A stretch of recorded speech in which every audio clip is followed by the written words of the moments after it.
तो क्या तुम लोगों ने बेबी फार्मिंग के बारे में सुना है? बेबी फार्मिंग एक काफ़ी ज़्यादा पुरानी 19s 18s के टाइम की प्रैक्टिस होती थी। लंदन, ऑस्ट्रेलिया, अफ्रीका वगैरह में कुछ हाउसेस टाइप के या फिर जगहें बनाई हुई होती थी कुछ लोगों ने, जहाँ पर कि इसी टाइप की लड़कियाँ जाती थीं, जैसे कि जो कि किसी के साथ प्यार में थी। उस लड़के ने इनको प्रेग्नेंट कर दिया और फिर इनकी ज़िम्मेदारी लेने से मना कर दिया, इनके बच्चे की ज़िम्मेदारी लेने से मना कर दिया। तो अब उनकी ज़िंदगी में कोई है ही नहीं और ना ही उनके आसपास कोई है जो कि उनका ये जो बच्चा बर्थ करने वाला है उसके पैसे दे सके हॉस्पिटल में। तो यही प्रेग्नेंट लड़कियां, औरतें वगैरह इन जगहों पर जाया करती थी और वहाँ पर इनका ख्याल रखा जाता था। और इनका जब बच्चा पैदा हो जाता था तो क्योंकि इनके पास तो पैसे हैं नहीं बच्चे को बड़ा बड़ा करने के, तो ये क्या करती थी, इन्हीं हाउसेस को अपना बच्चा दे देती थी और ये हाउसेस इन बच्चों को अपने पास रखते थे और इनका मतलब एक तरह से अडॉप्शन होम की तरह काम करते थे, इनका ख्याल रखते थे और कोशिश करते थे कि इन बच्चों को किसी अच्छे पेरेंट्स जो कि जिनका बच्चा नहीं हो पा रहा और उन्हें बच्चा चाहिए, उनको अपने घर से बच्चे अडॉप्ट कर कर दे सकें। ये तो इनका एक तरह से मॉडल था, मतलब होता है ना पेपर्स पर, तो पेपर पर यही मॉडल था कि आप हमारे यहाँ आओ, हम आपका बच्चा, अगर आप प्रेग्नेंट हो तो आपका ख्याल रखेंगे, आपका बच्चा पैदा करवाएंगे, अगर आपको अपना बच्चा नहीं रखना तो हम आपका बच्चे का ख्याल रखेंगे, आप चले जाना और हम कोशिश करेंगे कि आपके बच्चे को किसी एक अच्छी फैमिली को दें और उनको अडॉप्ट करवाएं ताकि आपके बच्चे की मतलब अच्छे से ज़िंदगी कटे और वो अच्छे घर में पले बढ़े। ये सब मतलब एक तरह से काफ़ी ज़्यादा नोबल प्रैक्टिस मानी जाती थी इन हाउसेस की तरफ से। लेकिन लंदन में जब इन्वेस्टिगेशन करी गई, काफ़ी सारी अलग अलग रिपोर्टें निकल कर आई इन हाउसेस से रिलेटेड, तो इन पर इन्वेस्टिगेशन करी गई और काफ़ी ज़्यादा डिस्टर्बिंग सच वगैरह निकल कर आया था। इससे रिलेटेड सबसे ज़्यादा डिस्टर्बिंग केस के बारे में अभी हम बात करेंगे। लेकिन जो रिपोर्ट्स निकल कर आई, अगर मैं तुम्हें वो बताऊं, तो एक बेबी फार्मिंग हाउस था जिसके ज़मीन में जो गार्डन था उसकी ज़मीन में जब खोदा गया तो वहाँ पर ऑलमोस्ट 40 से 50 बच्चों की, इन्फेंट बच्चों की डेड बॉडीज़ पड़ी हुई मिली थी, दबी हुई उसके अंदर। अलावा एक बेबी फार्मिंग हाउस में जो ओनर्स थी, जनरली लेडीज़ और घर की औरतें वगैरह ये बेबी फार्मिंग हाउस चलाती थी। तो 2 बेबी फार्मिंग हाउस की ओनर्स पर ये केस चला कि उन्होंने एक इन्फेंट बच्चे को जला दिया था। उन्हीं के यहाँ काम करने वाली एक औरत ने ये इल्ज़ाम उन पर लगाया था और ये कहा था उसने अपने बयान में कि मेरी दोनों ये जो बॉस हैं उनसे जब मैंने कहा कि ये बच्चा जो है काफ़ी ज़्यादा रो रहा है, काफ़ी ज़्यादा परेशान है किसी चीज़ को लेकर, मैं क्या करूँ इसका, तो इन्होंने बोला कि इसको एक पॉइज़न दो और इसको जला दो या दफना दो। और जब मैंने इनसे पूछा कि ऐसा क्यों करूं, मतलब ये इतना छोटा सा बच्चा है, रो रहा है, इसको कुछ खिलाने पिलाने के लिए दे दीजिए, इसको ऐसे मार क्यों दूं मैं, तो इन्होंने कहा कि यही तो करना होता है, इसी तरह से तो बिजनेस चलता है बेबी फार्मिंग हाउस का। बच्चे लो, उनको मार दो, फैमिली से कह दो कि हमने किसी को अडॉप्ट करवा दिया और ऐसे ही पैसे कमाते रहो। अब अगर तुम्हारे मन में सवाल आ रहा है कि ये बेबी फार्मिंग हाउस वाले इतना सब काम करते थे कि एक प्रेग्नेंट औरत का ख्याल रखना, उसका बच्चा पैदा कर पाना और उस बच्चे का ख्याल रखना, लाइक एट द एंड मार देना लेकिन फिर भी ख्याल रखना, तो इनके पास पैसे कहाँ से आते थे? तो ये इसी चीज़ से पैसे कमाते थे। होता ये था, ऐसा कहा जाता था कि ये हाउसेस जो हैं प्रेग्नेंट औरत का फ्री में ख्याल रखते हैं और उसका बच्चा फ्री में पैदा करवाते हैं, ऐसा नहीं होता था। बेसिकली होता ये था कि जो औरत आई है वहाँ पर, वो प्रेग्नेंट है, उसका ख्याल रखते थे, उसका बच्चा पैदा करवाते थे। अब ये जो औरत है, ये 2 ऑप्शन होते थे इसके पास, या तो ये अपना बच्चा जो पैदा हुआ है उसे अपने साथ लेकर कहीं और चली जाए, या फिर उस बच्चे को ये इसी फार्मिंग हाउस में छोड़कर अकेले अपना जहाँ जाना चाहे चली जाए। इसमें अगर औरत अपना बच्चा इन फार्मिंग हाउस वालों के पास छोड़कर जाना चाहती है, उसे इस बच्चे से कोई भी नाता नहीं रखना, तो ये फार्मिंग हाउस वाले उस औरत के ऊपर कुछ पैसे चार्ज करते थे और ये पैसे बहुत ही ज़्यादा होते थे।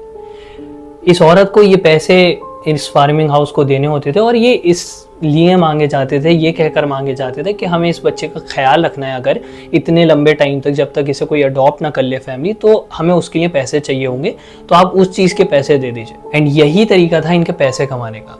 तो अब तुम खुद सोचो, एक औरत आई, उसने बच्चे को जन्म दिया और फिर वो चाहती है कि उसका इस बच्चे से वास्ता ना रहे, तो वो एक बहुत ही ज़्यादा बड़ा पैसे का अमाउंट इनको देगी कि आप मेरे बच्चे का ख्याल रखना और इसे किसी अच्छी फैमिली के पास अडॉप्ट करवा देना, और वो चली जाएगी। अब उसको बिल्कुल भी नहीं पता कि उसका बच्चा कहाँ है, किस हाल में है, ज़िंदा भी है या नहीं। और ये लोग क्या करते थे, उस बच्चे को जान से मार देते थे, उसका किस्सा ही खत्म हो गया, पैसे भी आ गए। और फिर एक दूसरी लेडी आई, उससे भी सेम यही करा, बच्चा मार दिया, पैसे कमा लिए। तो इस तरह का इनका बिजनेस होता था। मैं ये नहीं कह रहा कि हर कोई यही करता था, हर बेबी फार्मिंग हाउस का यही प्रैक्टिस था, लेकिन जब इन्वेस्टिगेशन हुई तो काफ़ी सारे बेबी फार्मिंग हाउस का जो निकल कर आया रिजल्ट वो यही था। ऐसी ही हम एक आज इविल औरत के बारे में बात करने जा रहे हैं जिसने कि ऑलमोस्ट 100 से ज़्यादा इन्फेंट बच्चों को जान से मारा था, यही बेबी फार्मिंग हाउस का बिजनेस करते हुए। शुरू करते हैं आज का ये केस।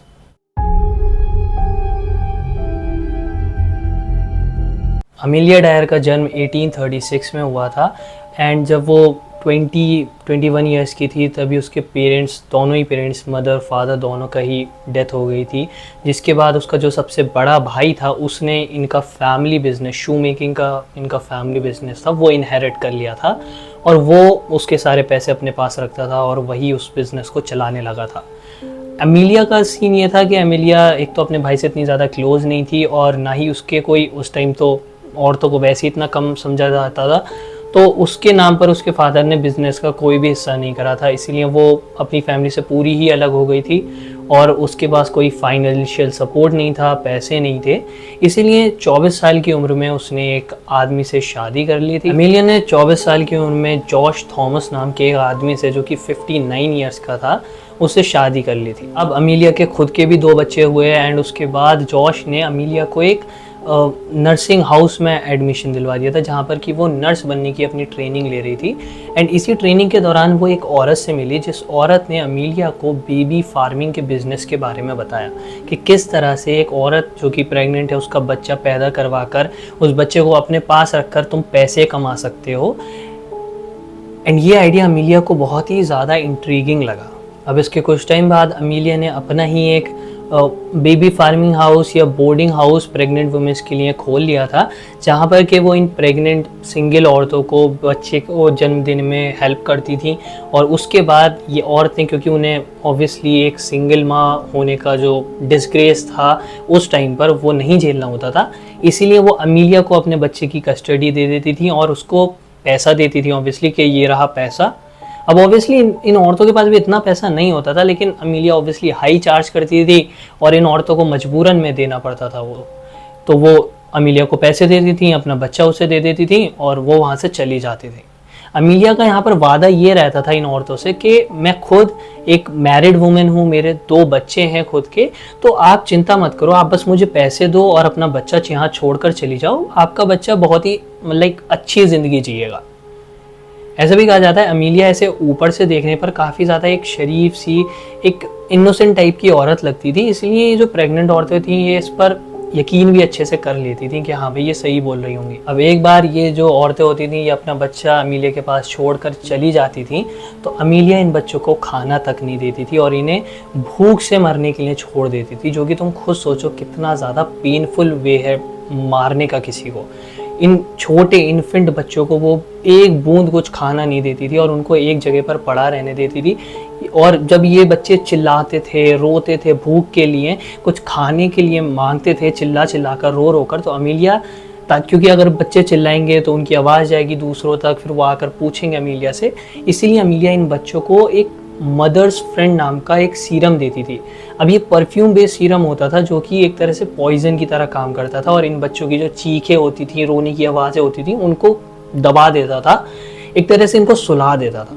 और कुछ टाइम के बाद भूख के चलते ये बच्चे अपनी जान गंवा देते थे। एक बार जैसे ही बच्चा मर जाता था तो अमेलिया एक डॉक्टर को बुलाकर उस बच्चे की जो डेड बॉडी थी उसको एग्जामिन वगैरह करवाती थी एंड डॉक्टर से कह देती थी कि आप ले जाइए, बेचारा बच्चा तो मर चुका है, मैं इसका क्या करूँगी। एंड उसने ये कई बार करा और डॉक्टर्स भी काफ़ी ज़्यादा सस्पिशियस हो गए कि आखिर ये औरत किस तरह का बेबी फार्मिंग हाउस चला रही है जब इससे बेबीज़ की केयर करना ही नहीं आता। और काफ़ी ज़्यादा सस्पिशियस जब होने लगे डॉक्टर्स वगैरह, तो अमेलिया ने अपनी जगह बदल ली। वो यही करती थी, जैसे ही अगर किसी को भी सस्पिशन होने लगता था उसके ऊपर, तो वो अपनी जगह बदल लेती थी। इवन 1879 के टाइम पर एक डॉक्टर काफ़ी ज़्यादा सस्पिशियस हो गया था अमेलिया पर और उसने पुलिस वगैरह को बुलाया था, इन्वेस्टिगेशन हुई थी, तो पुलिस ने अमेलिया पर निगलेक्ट का आरोप लगाया था कि आप बच्चों पर उतना ध्यान नहीं देती और इसीलिए उसको 6 महीने की साइकेट्रिक में सज़ा दी गई थी।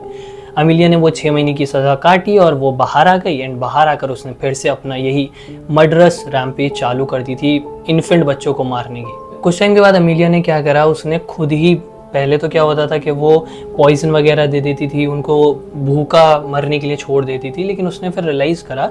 कि अगर वो इन बच्चों को कुछ ही घंटों में, पैदा होने के कुछ ही घंटों बाद जान से मार दे और खुद मारे तो उसे ज़्यादा प्रॉफिट होगा।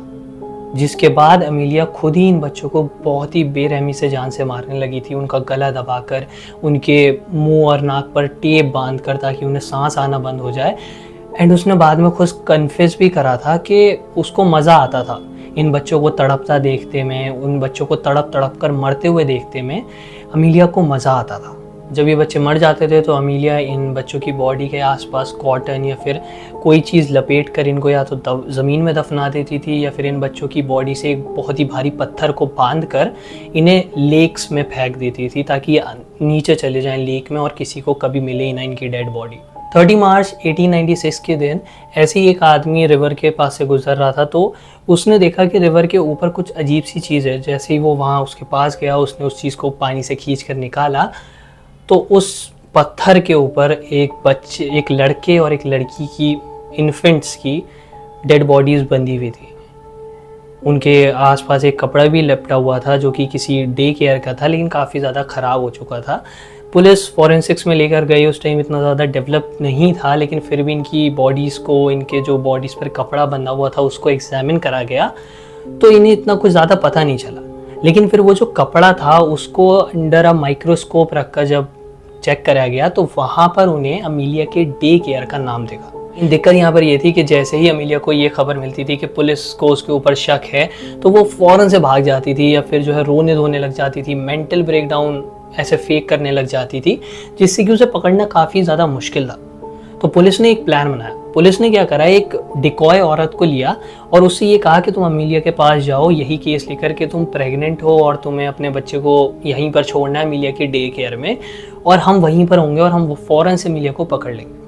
डिकॉय ने अमीलिया से बात करी, अमीलिया मिलने के लिए राज़ी हो गई और उसने इस और डिकॉय को अपने घर पर बुलाया कि तुम मेरे डे केयर या फिर घर पर आ जाओ, वहीं पर बात करते हैं। लेकिन जहाँ पर अमीलिया ठहरी हुई थी वहाँ पर शाम में डिकॉय नहीं बल्कि पुलिस पहुंची और पुलिस ने फ़ौरन से अमीलिया के घर में घुसकर रेड मार दी। घर में घुसते ही पुलिस को काफ़ी ज़्यादा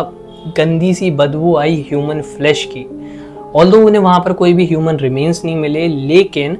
वो सारी चीज़ें, एविडेंस वगैरह मिले जिससे कि अमीलिया मर्डर करती थी इन इन्फेंट बच्चों का। लाइक एक वाइट टेप था जो कि वो उनके गले के अराउंड बांध कर उन्हें स्ट्रेंगल करती थी, या फिर उनकी जिन चीज़ों से नाक और सांस ना ले पाएँ वो चीज़ें, और काफ़ी सारी चीज़ें पुलिस को अगेंस्ट में मिली अमीलिया के। ट्रायल हुआ और ऑलमोस्ट ट्रायल स्टार्ट होने के 4-5 मिनट के अंदर ही उसको गिल्टी करार दे दिया गया था, जिसके बाद अमीलिया ने सब कन्फेस करा। एंड ऐसा कहा जाता है उसने ऑलमोस्ट 100+ इन्फेंट बच्चों को जान से मारा था। एग्जैक्टली 10 जून 1896 के दिन